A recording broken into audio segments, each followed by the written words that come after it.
True, very, very dreadful, nervous I had been, and but why will you say that I am made? That this had serpent, my sense not destroyed, not dull them. About all was the sense of hearing cute, I heard I think in the heaven and I the earth. I heard many things in hell. How then? I am mad. Hergen observed how heedly, how calm in the you world story. It's impossible to say how fierce the idea entered my brain, but once conceived it, they haunted me day or night. Object, there was none. Patient, there was none. I loved the old man. He had never wronged me. He had never given my insult. For his gold I had no desired. I think it was his eye. Yes, it was this. One of the eyes resembled that of Voltaire, a pale blue eye with film over it. However, it filled up me, my bronchial, into the grace. I made up my mind to take the life of the man and to write myself on the A forever. Now this is the point. You fancy me mad. Madmen know nothing, but you should have seen me.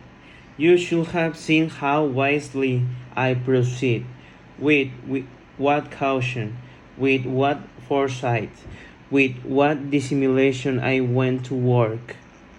I was never kinder to the old man than during the whole week before I killed him.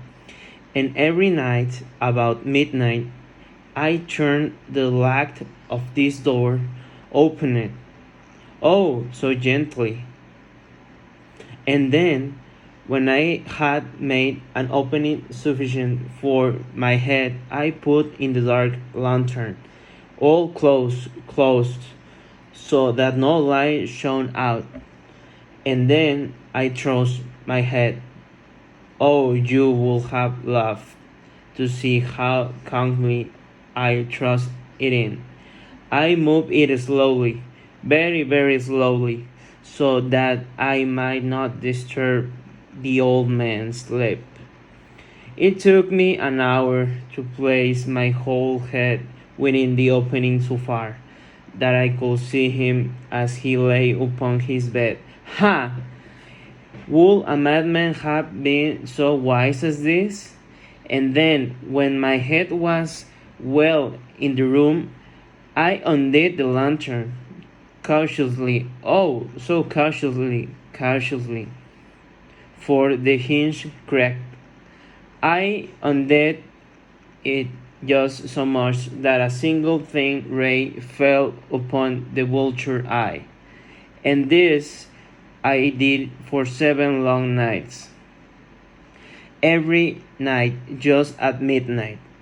But I found the eye was always closed, and so it was impossible to do the work, for it was not the old man who vexed me, but his evil eye. And every morning, when the day broke, I went boldly into the chamber, and spoke courageously to him, calling him by the name Tone, and inquiring how he passed the night. So, you see, he would have been a very profound old man. Indeed, to suspect that every night, just at 12, I looked in upon while he slept. Upon the eighth night, I was more than usually cautious in opening the door. A watch-minute hand moves very quickly than did mine. Never before the night had I felt the extent of my own powers, of my sagacity. I could scarcely contain my feelings of triumph. To think that there I was, opening the door, little by little, he not even to dream of my secret needs. or thoughts. I fairly chuckled at the idea, and perhaps he heard me, for he moved on the bed suddenly, as if startled. Now you may think that I drew back, but no, his room was as black as pitch with the thicker darkness, and so I knew that he could not see the opening of the door, and I kept pushing it unsteadily, steadily. I had my hand in, and was about to open the lantern, when my thumb slides upon the thin fastening, and the old man sprang up in the bed, crying out, "Who is there?" I kept quite still and said nothing. For a whole hour I did not move a muscle, and in the meantime I did not hear him lie down.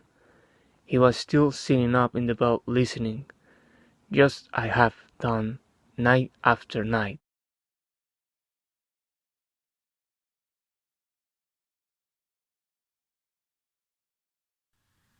Presently, I heard a slight groan, and I knew it was the groan of mortal terror. It was not a groan of pain or of grief. Oh no, it was the slow, stifled sound that arises from the bottom of the soul when overcharged with awe. I knew the sound well. Many a night, just at midnight, when all the world slept, it has welled up from my own bosom, deepening with its dreadful echo. The terrors that dictated me, I say I knew it well. I knew the old man felt, and pitied him. Although I chuckled at heart, I knew that he had been lying awake ever since the first slight noise, when he had turned in bed. His fears had been ever since growing up upon him. He had been trying to fancy them causeless, but could not. He had been saying to himself, "It is nothing but the wind in the chimney. It is only a mouse crossing the floor," or "It is merely a cricket which has made a single chirp." Yes, he has been trying to conform himself with these suppositions, but he had found all in vain. All in vain, because death is in approaching him has stalked his black shadow before him, and enveloped the victim.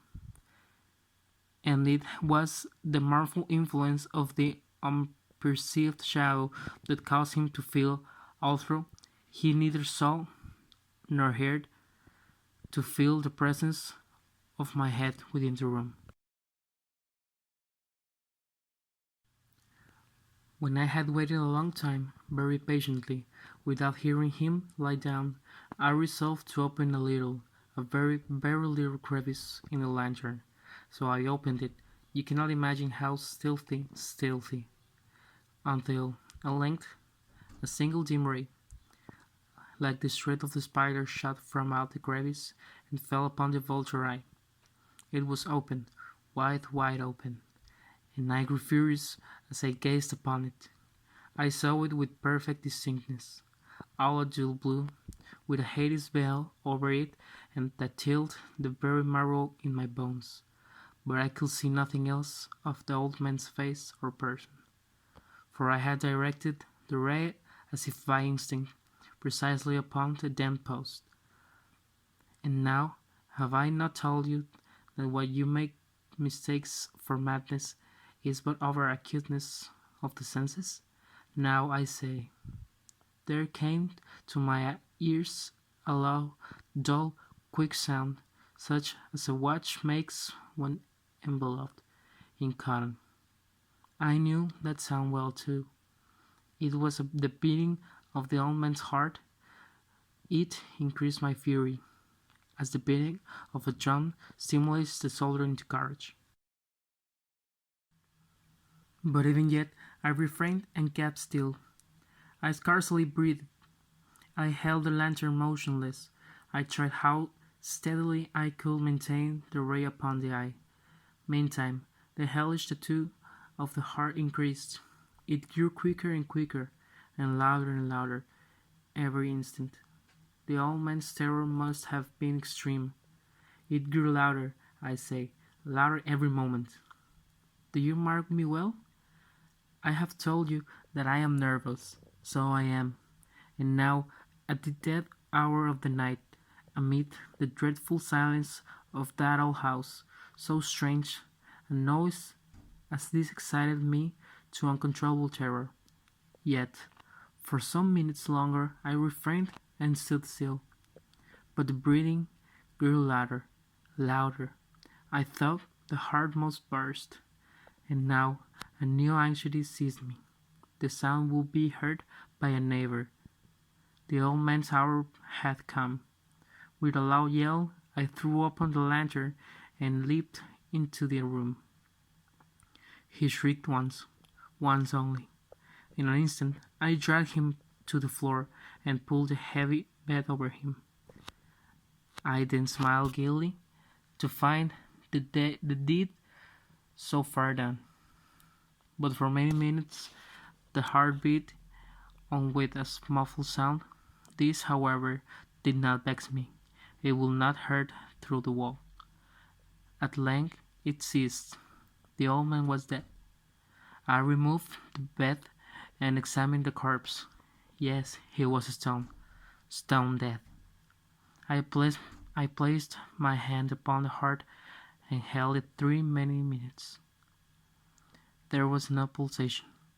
He was stone dead. His eye would trouble me no more. If still you think me mad, you will think so no longer when I describe the wise precautions I took for the concealment of the body. The night waned, and I worked harshly, but in silence. First of all, I dismembered the corpse. I cut off the head and the arms and the legs. I then took up 3 planks from the flooring of the chamber and deposited all between the scarred links. I then replaced the boards so cleverly, so cunningly, that no human eye, not even his, could have detected anything wrong. There was nothing to wash out, no stain of any kind, no blood spot whatever. I had been too worried for that.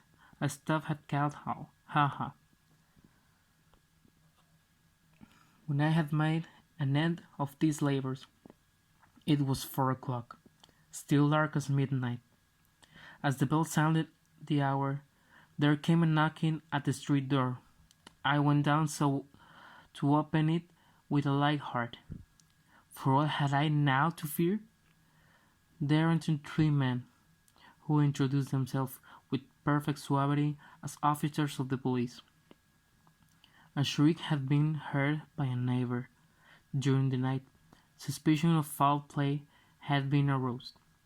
Information had been lodged at the police office, and they, the officers, had been deputed to search the premises. I smiled. For what had I to fear?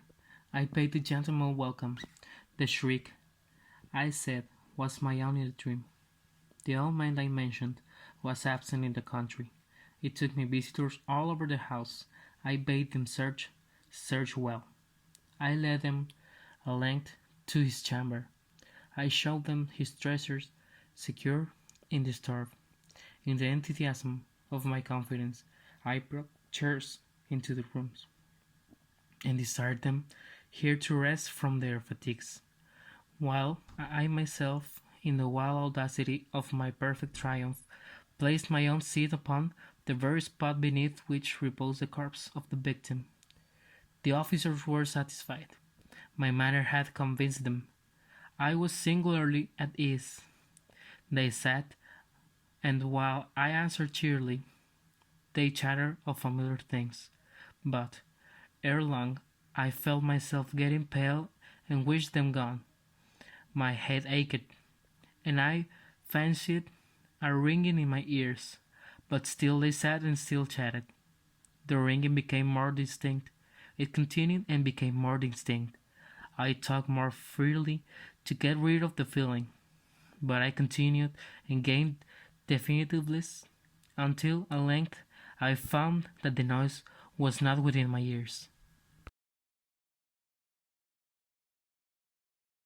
No doubt I now grew very pale, but I talked more fluently and with a heightened voice.